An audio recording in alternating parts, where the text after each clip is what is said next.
Vamos a repasar qué está pasando por el mundo, tanto en fontanería monetaria como a nivel financiero, ¿verdad?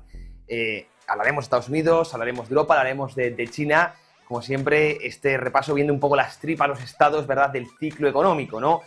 Parece que se acerca la recesión, que ya tenemos encima en Europa y llama a la puerta a Estados Unidos. Así que, como siempre, vamos a ver 5 imágenes y arrancamos ya. Empezamos la conexión macro.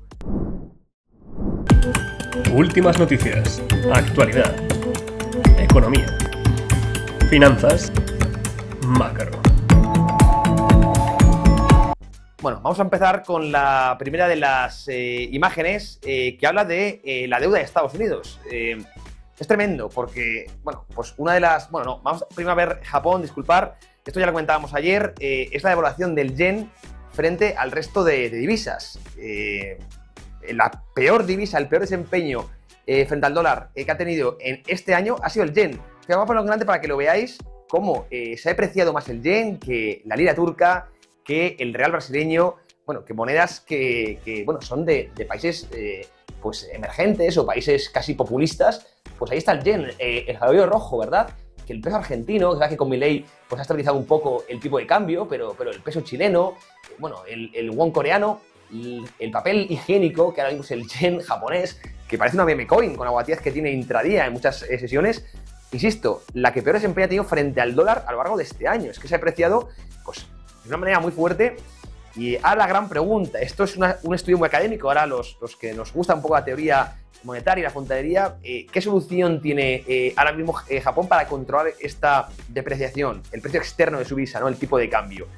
Bueno, pues o bien utilizar sus reservas de dólares para vender dólares y comprar yenes, hacer más escaso el yen de tal manera que aumenta su precio. Es una medida pues muy puntual, porque hay que ir vendiendo reservas y son finitas, no puedes hacerlo ad infinitum, como dice. Por lo tanto, sería una medida muy puntual para controlar la actual sangría. Pues, desde luego, no sería algo estructural, ¿no? La apreciación seguiría en un futuro. La otra solución es subir los tipos de interés. Desde mi punto de vista no queda otra, ¿no? Claro, que si suben los tipos de interés, ahora mismo el problema se lo pasa al gobierno nipón, que tiene casi un 300% de deuda sobre PIB, el ratio más alto del mundo. Evidentemente, si suben los tipos de interés, se le encarece, aumenta el coste financiero del gobierno, que ya casi dedica, con los tipos al 0%, o muy cercanos al 0%, pues más de un 15% del PIB simplemente a repagar o a refinanciar la deuda, los intereses de la deuda, ¿verdad? Porque se mira el coste financiero de un país. Imaginaos si sube los intereses y los tienen que subir para controlar el tipo externo de la divisa, la depreciación del tipo de cambio, pues evidentemente van a meter en un problemón al gobierno y por tanto también a toda la ciudadanía nipona y evidentemente a los acreedores de yenes. En cualquier camino, desde mi punto de vista, lleva a perder a los acreedores japoneses, los que tengan deuda, los que tengan yenes, básicamente yenes a plazo, o sobre todo yenes, o sea, yenes a la vista o yenes a plazo, los bonos, ¿no? Creo que van a ser los grandes perdedores porque cualquier solución, por el lado fiscal o por el lado monetario, va a perjudicar a los mismos. Si es por el lado, si es por el lado fiscal, se suben los tipos de interés, bueno, pues se controla el tipo de cambio, pero evidentemente los poseedores de los bonos actuales pues se les abarata, ¿no?, su activo. Si es por el lado fiscal, evidentemente si suben los tipos de interés, se perjudica mucho al gobierno, que tendrá que subir muchos impuestos o recortar el gasto público. Cualquier solución es, desde mi punto de vista, nociva, y este es el callejón sin salida al que va también Europa y Estados Unidos. Japón va como 10 años adelantado a lo que veremos en un futuro en Occidente. Pues este es el camino, es decidir entre dominancia fiscal o dominancia monetaria, pero la dominancia fiscal, evidentemente, es muy inflacionaria a largo plazo.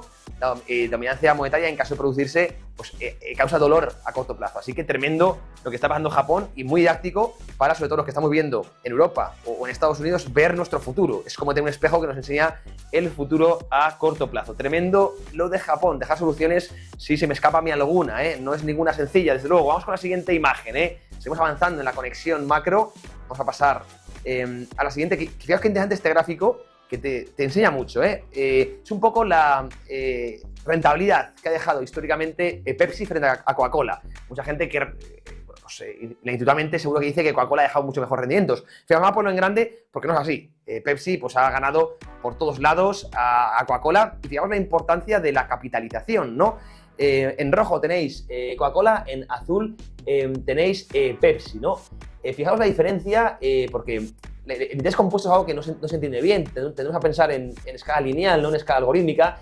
Y bueno, el hecho de haber, que haya dejado en términos, aquí tenéis en términos de 56,52 años, ha ganado Pepsi un 12,91 frente a un Coca-Cola un 11,35. Pero es que esa pequeña diferencia porcentual, que parece ridícula en un año, oye, ¿qué más da un 12 que un 13? Bueno, pues es un punto porcentual.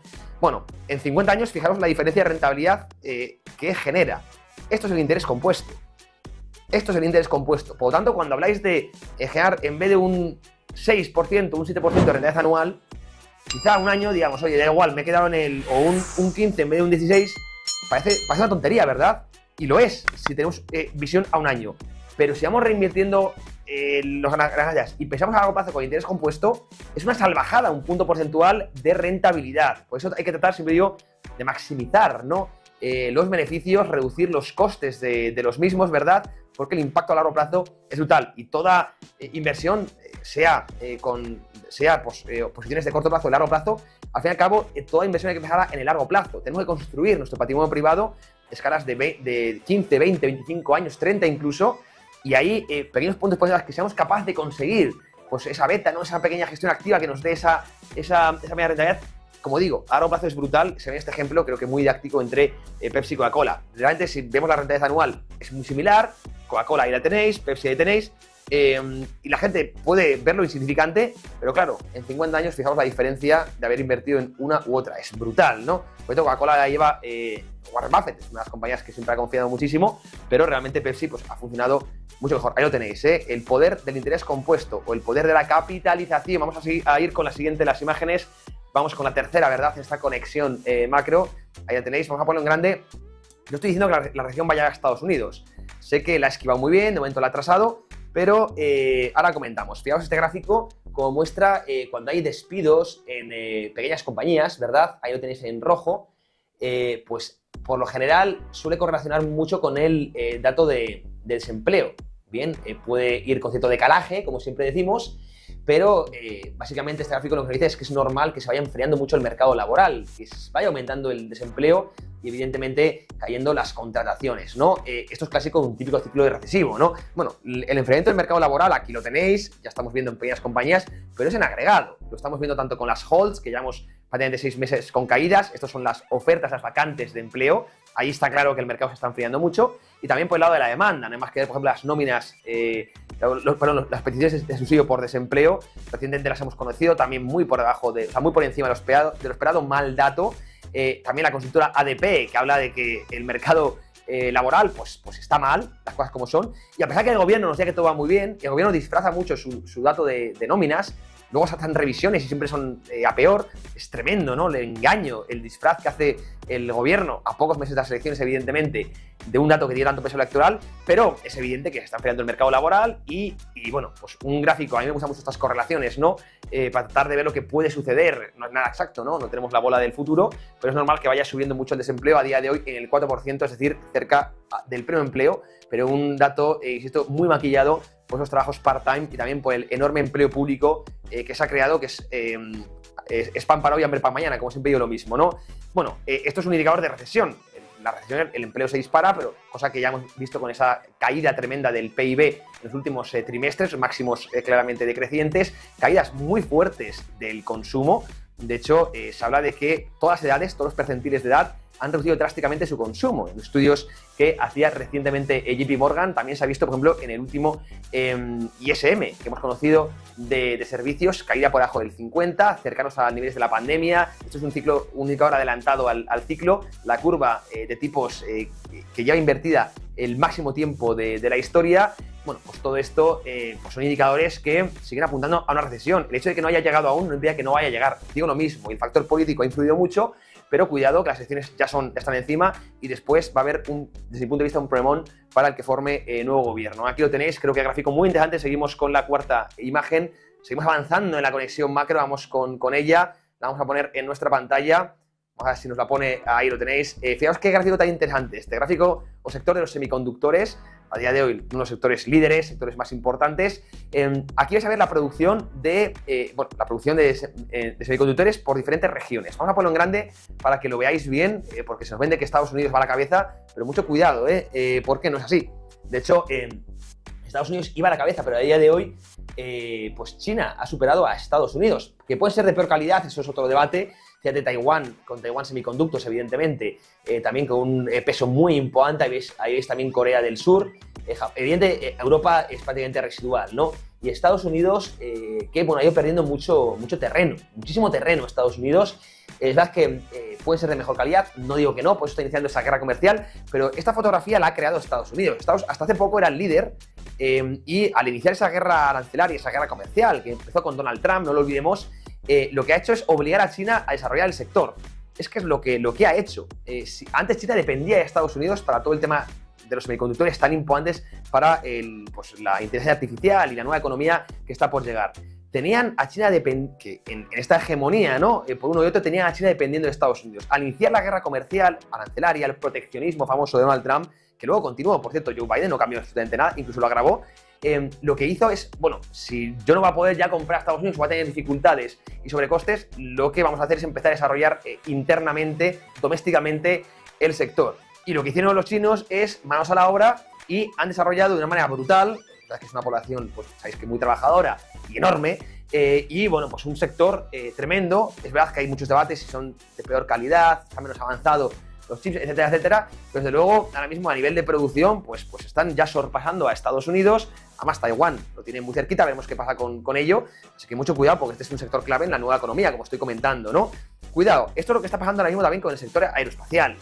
Sabéis que ahora mismo Occidente pues tiene ese oligopolio, ¿no? Con Airbus y con Boeing, y también está intentando que ese sector inicie la guerra arancelaria con China. China no tiene desarrollado ese sector para nada, pero es que la fotografía en 10 años o 15 va a ser la misma. Cuando a día de hoy Occidente es de los pocos grandes sectores, líderes, sectores que domina con ese oligopolio, bueno, lo que van a conseguir es que China tiene que desarrollar su propio sector, y estoy seguro que si lo hacen y no dan más atrás con esta absurda guerra comercial, que no beneficia a nadie, la fotografía del sector espacial en 15 años va a ser la misma que tenemos ahora con los semiconductores, que China ha sorpasado a Occidente, Estados Unidos y Europa. La guerra comercial no favorece a los que la imponen, favorece a los productores nacionales y en muchos casos a los productores ineficientes, pero desde luego no al consumidor y tampoco en general a la economía, para nada. Y sobre todo que también das alas a que tu competencia, entre comillas, vaya desarrollando sectores que hace poco no tenía, porque le estás obligando a ello. Esto es lo que está pasando a día de hoy con los semiconductores.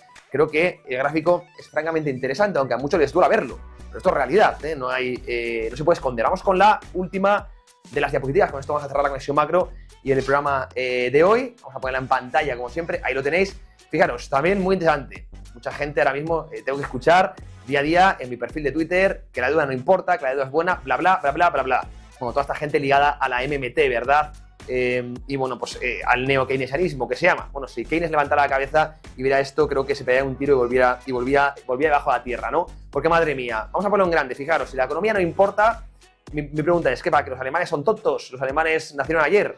¿Por qué Alemania trata de estabilizar su ratio deuda sobre PIB? Y Francia, por ejemplo, no. Francia se sigue aprovechando, crece en base a deuda, ¿no? Como digo, pan para hoy, hambre para mañana, lo que está haciendo es pues hipotecar generaciones futuras, ¿no? Pero la pregunta que haría yo es así de simple. Si la deuda no importa, ¿por qué narices los alemanes tratan de reducirla? Porque hay países frugales, también los países nórdicos. Porque hay muchos países que se preocupan por su estabilidad fiscal. Porque claro que importa, es más que evidente. Se está viendo con Japón, lo veíamos en la primera de las imágenes, como ahora mismo el Banco de Japón, el Banco Central, no puede subir los tipos de interés porque lleva a un problema muy gordo al Tesoro, incluso a pues vientos de semidefault. Evidentemente no van a caer en default porque tienen impresión, tienen soberanía monetaria, pueden imprimir, pero en el caso de que hagan eso, pues acabarán llevando a riesgos inflacionarios muy fuertes, que al fin y al cabo no es una quiebra, pero son semiquiebras que acaba pagando el ciudadano con pérdida de poder adquisitivo de su divisa. Claro que importa. Evidentemente, cuando se suben los tipos de interés, los tipos de interés a veces hay que subirlos para controlar burbujas, para controlar inflación, el coste financiero de un país se dispara. La deuda no se paga, pero los intereses sí se pagan, ¿verdad? Y entonces hay que dedicar más presupuesto total a esos, básicamente a pues a pagar ese coste financiero, a pagar los intereses, y es menos para dedicar a la economía, ¿no? Cuidado, porque esto se ve claramente como los alemanes, que no son tontos, ellos han pasado una hiperinflación, la República de Weimar, ¿verdad? Saben las consecuencias que tiene todo esto, y por eso están controlando y prefieren ser mucho más estables, no entrar en déficits agudos, no gastar mucho más de lo que se ingresa. Al fin y al cabo, tener cierta responsabilidad fiscal, cosa que los franceses han olvidado, parece que han olvidado, y están entrando en una dinámica peligrosísima, ¿verdad? Unos países con mayor déficit de Europa y con unas ratios de deuda sobre PIB más peligrosos, y sobre todo con una economía pública que prácticamente llega al 60%, ¿no? Tremendo lo de Francia. Yo le veo un muerto viviente. Aún no saben que han muerto, pero están a punto de conocerlo, ¿verdad? Por eso también ese auge de populismos. Con esto vamos a cerrar la conexión macro, como siempre, con este gráfico. Vamos a cerrar aquí en grande para que lo veáis bien. Quiero que la deuda impacte, que quede claro que importa. Así que nos despedimos, como siempre, esta conexión macro y de Más que Mercados. Os mando un fortísimo abrazo. ¡Chao!